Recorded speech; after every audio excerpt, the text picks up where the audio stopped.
Hello everyone, welcome to BSP pharmacy.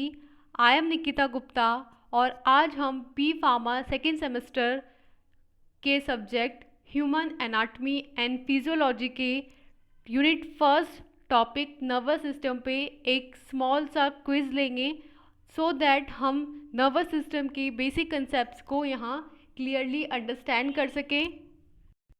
So let's start to our quiz. First question is, which of the following is associated with the evolution of the central nervous system?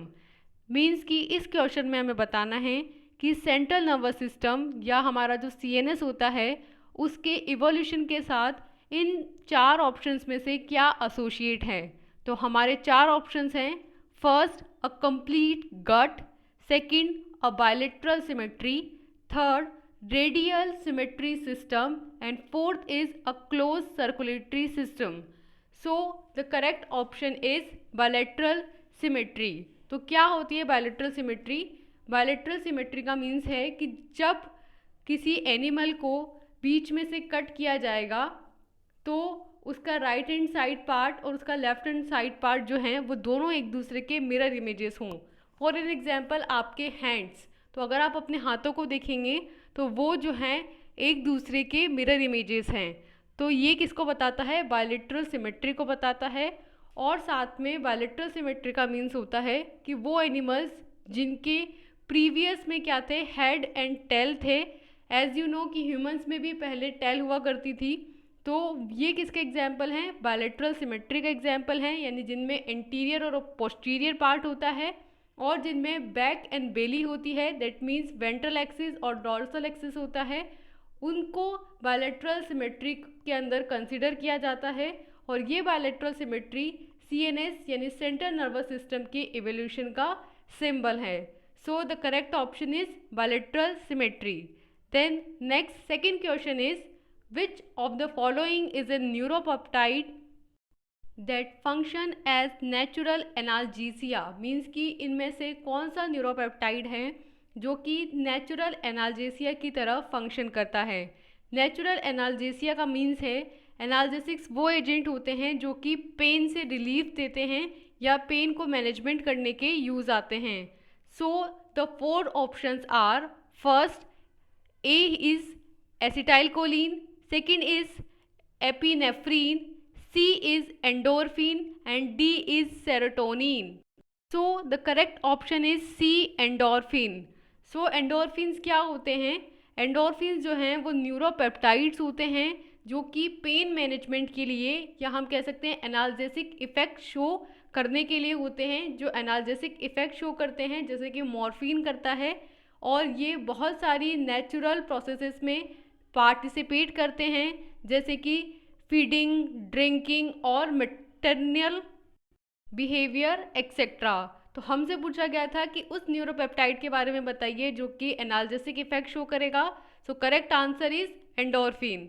Then the third question is, which of the following is an amino acid that operates at inhibitory synapsis in the brain. तो कौन सा amino acid है जो कि brain में inhibitory synapses को operate करता है। So our four options are, first A acetylcholine, B epinephrine, C endorphin and D is GABA, that is known as GABA aminobutyric acid. So the correct option is GABA or we can say gamma aminobutyric acid, जो कि क्या है, एक non peptide amino acid है। ये जो होता है ग्लूटामिक एसिड के डीकार्बोक्सिलेशन प्रोसेस से फॉर्म होता है और ये एक प्रिंसिपल इनहिबिटरी न्यूरोट्रांसमीटर होता है।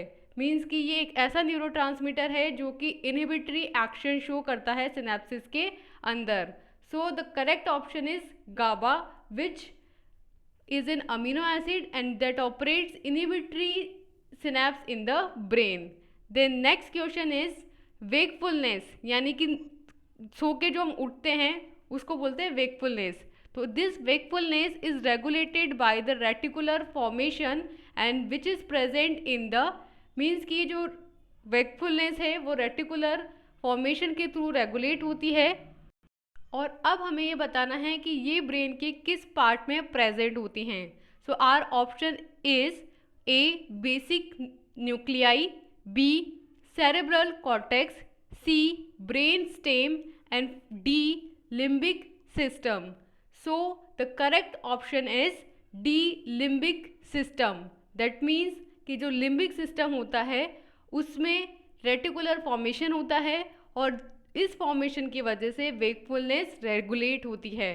Then our next question is short term memory information processing usually cause changes in the means कि इसमें हमें ये बताना है कि जो शॉर्ट टर्म मेमोरी होती है हमारे ब्रेन की वो किसकी वजह से होती है। मीन्स कि बहुत सारी मेमोरीज आपको पता है कि ऐसी होती है जो हमने बचपन में की होती है और हमें अभी तक याद रहती है, और बहुत सारी स्मॉल शॉर्ट टर्म मेमोरीज होती है जो हमारे साथ हुई होती है दिन भर में और हम कई बार उन्हें भूल जाते हैं।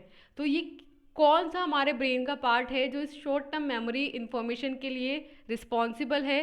सो our options are A brain stem, B medulla, C hypothalamus and D is hippocampus. So the correct option is hippocampus. That means hippocampus हमारे ब्रेन का ऐसा पार्ट होता है जो कि शॉर्ट टर्म मेमोरी के लिए रिस्पॉन्सिबल है। Next is question number 6। In cephalised invertebrates which of the system transmit impulse from the interior ganglia to the distal segments. इस क्वेश्चन में हमें बताना है कि जो सिफिलाइज्ड इनवर्टिब्रेट्स होते हैं या जिन्हें हम सिफेलोपोडा बोल सकते हैं, जिसके अंदर आते हैं मोलस्कास या जिस क्लास के अंदर आते हैं ऑक्टोपस, जिन्हें हम डिस्क्राइब करते हैं ऐसे इनवर्टिब्रेट्स जिनके अंदर वेल डेवलप्ड सेंसेस होते हैं, आईज होती हैं, ब्रेन होते हैं। तो इन इनवर्टिब्रेट्स के अंदर कौन सा सिस्टम है जो कि एंटीरियर गैंग्लिया से डिस्टल सेगमेंट के अंदर इम्पल्स को ट्रांसमिट करता है। तो इसके 4 ऑप्शंस हैं। ए सेंट्रल नर्वस सिस्टम और CNS, B peripheral nervous system और PNS, C autonomic nervous system और ANS and D parasympathetic nervous system. So the correct answer is peripheral nervous system, यानी ऑप्शन बी। यानी हमारा peripheral nervous system जो होता है वो इनवर्टिब्रेट्स के अंदर सिफिलाइट्स जो होते हैं यानी सिफेलोपोड्स जो होते हैं उनके अंदर एंटीरियर गैंग्लिया से डिस्टल सेगमेंट के अंदर इम्पल्स के ट्रांसमिट होने के लिए रिस्पॉन्सिबल होता है। Then our 7th question is in the vertebrates brain and spinal cord there are several types of glial cells in which system. तो जो वर्टिब्रेट्स होते हैं उनके अंदर ब्रेन और स्पाइनल कोड होती हैं। तो उन ब्रेन और स्पाइनल कोड के अंदर वेरियस काइंड्स ऑफ या several types of glial cells होती हैं। तो ये ग्लियल सेल्स किस सिस्टम में प्रेजेंट होती हैं। So option A is central nervous system और CNS, option B is peripheral nervous system और PNS, C is autonomic nervous system और ANS and D is parasympathetic nervous system और PSN. So the correct option is CNS और central nervous system. Means कि जो CNS होता है उसके अंदर ग्लियल सेल्स प्रेजेंट होती हैं जो कि ब्रेन और स्पाइनल कोड में होती है वर्टिब्रेट्स के अंदर। Then next question is cranial nerves originate in the brain, they belongs to which system. तो आपको पता है कि ब्रेन के अंदर क्रेनियल नर्व्स होती हैं। बेसिकली 12 तरह की नर्व्स होती हैं जो डिफरेंट ऑर्गन्स को कंट्रोल करती हैं, जिनमें से एक होती है क्रेनियल नर्व्स। तो आपको ये बताना है कि ब्रेन में ये जो क्रेनियल नर्व्स होती हैं ये किस सिस्टम से बिलोंग करती हैं। तो options are A central nervous system, B peripheral nervous system, C autonomic nervous system and option D is parasympathetic nervous system. So the correct option is peripheral nervous system. Means कि ये जो cranial nerves होती हैं ये peripheral nervous system से belong करती हैं, जबकि इनमें से बहुत सारी नर्व्स जो होती हैं वो सीएनएस से बिलोंग भी करती हैं और कुछ एएनएस से भी बिलोंग करती हैं। लेकिन हमसे स्पेसिफिकली पूछा गया है क्रेनियल नर्व्स के बारे में, तो क्रेनियल नर्व्स जो होती है वो पेरिफेरल नर्वस सिस्टम से बिलोंग करती हैं। Then next is question number 9, which system controls smooth and cardiac muscles of the digestive, cardiovascular and excretory system. तो इस क्वेश्चन में हमें बताना है कि डाइजेस्टिव सिस्टम, कार्डियोवैस्कुलर सिस्टम और एक्सक्रीटरी सिस्टम की जो स्मूथ मसल्स होती हैं और कार्डियोवैस्कुलर सिस्टम की जो कार्डियक मसल्स होती हैं उन्हें कौन सा सिस्टम रेगुलेट करता है। So here is the option A is central nervous system, option B is peripheral nervous system, option C is autonomic nervous system and option D is parasympathetic nervous system. So the correct option is autonomic nervous system.